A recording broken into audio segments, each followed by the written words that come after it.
सवाल जवाब YouTube channel में आपका स्वागत है।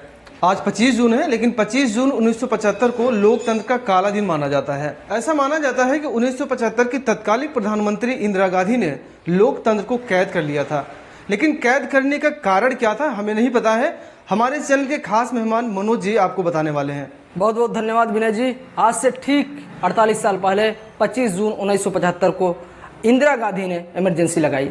उस समय कहा जाता है कि इतिहास के लोकतंत्र में यह काला दिन माना जाता है, और यह भी कहा जाता है कि इंदिरा गांधी ने लोकतंत्र को कैद में कर लिया, और यह भी कहा जाता है कि उन्होंने लोकतंत्र की कमर तोड़ दी। एक प्रकार से देखा जाए तो यह लड़ाई राजतंत्र और लोकतंत्र के बीच में थी। यह लड़ाई लोकतंत्र और तानाशाह के बीच में थी, और इस लड़ाई को लेकर के जो तत्कालिक कारण था उसको हम बताते हैं। उसके कई कारण थे, लेकिन तत्कालिक कारण यह था कि इंदिरा गांधी 1971 में जो चुनाव लड़ी थी रायबरेली से, उनके विपक्ष में चुनाव लड़े थे राजनारायण। ऐसा लग रहा था कि राजनारायण निश्चित रूप से चुनाव जीत जाएंगे, लेकिन जब परिणाम आया तो परिणाम बहुत ही आश्चर्यजनक था। इंदिरा गांधी लगभग 1 लाख वोटों से जीत गई।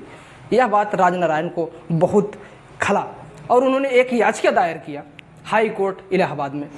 अपनी उस याचिका में राजनारायण ने इंदिरा गांधी के ऊपर कई संगीन आरोप लगाए। उन्होंने एक आरोप यह भी लगाया कि जो निर्धारित रकम होती है चुनाव में, उससे अधिक उन्होंने खर्चा किया। उन्होंने यह भी आरोप लगाया कि इलाहाबाद के डीएम और एसपी का, जो कि सरकारी पद पर थे, उनका चुनाव में इंदिरा गांधी ने दुरुपयोग किया। उन्होंने यह भी आरोप लगाया कि अपने निजी सचिव का, जो कि उनको चुनाव एजेंट के रूप में बनाया, लेकिन उन्होंने सरकारी पद से इस्तीफा नहीं दिया था। उन्होंने यह भी एक आरोप लगाया कि रायबरेली के चुनाव में, लोकसभा चुनाव में, एक आदित्य नाम के एक व्यक्ति को 50,000 रुपये दे करके इंदिरा गांधी ने एक डमी कैंडिडेट के रूप में खड़ा किया था, जिससे कि राजनारायण का वोट काटा जा सके। इसके पर सुनवाई करते हुए इलाहाबाद हाई कोर्ट के जस्टिस जगमोहन ने जांच किया तो पाया कि इसमें 2 आरोप पूरी तरीके से सच है। एक सरकारी मशीनरी का दुरुपयोग करना, और दूसरा चुनाव में निर्धारित रकम से अधिक पैसा खर्चा करना।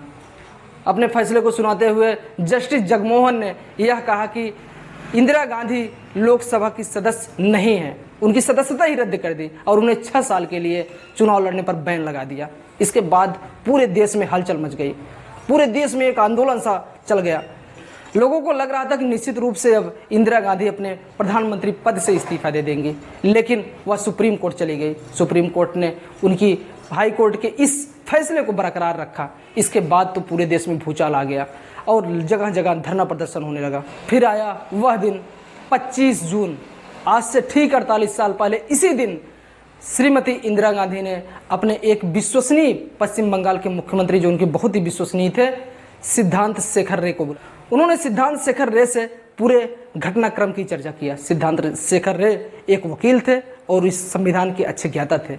सिद्धांत शेखर रे ने श्रीमती इंदिरा गांधी से कहा कि इस समय आपातकाल लगा देना सबसे अच्छा है, और इसके लिए इंदिरा गांधी और सिद्धांत शेखर रे जाकर के उस समय तत्कालीन राष्ट्रपति फखरुद्दीन अली अहमद से जाकर मिले, और उन्होंने बताया कि इस समय इमरजेंसी लगाने की ज़रूरत है। फखरुद्दीन अहमद भी ऐसे राष्ट्रपति थे जो बहुत ही उस पर बहस नहीं किए। उन्होंने पूछा, सिर्फ इतना पूछा कि क्या इसके अलावा कोई रास्ता नहीं है। इंदिरा गांधी ने इनकार कर दिया। उसके बाद उन्होंने कहा, ड्राफ्ट लाइए, मैं सिग्नेचर कर देता हूँ।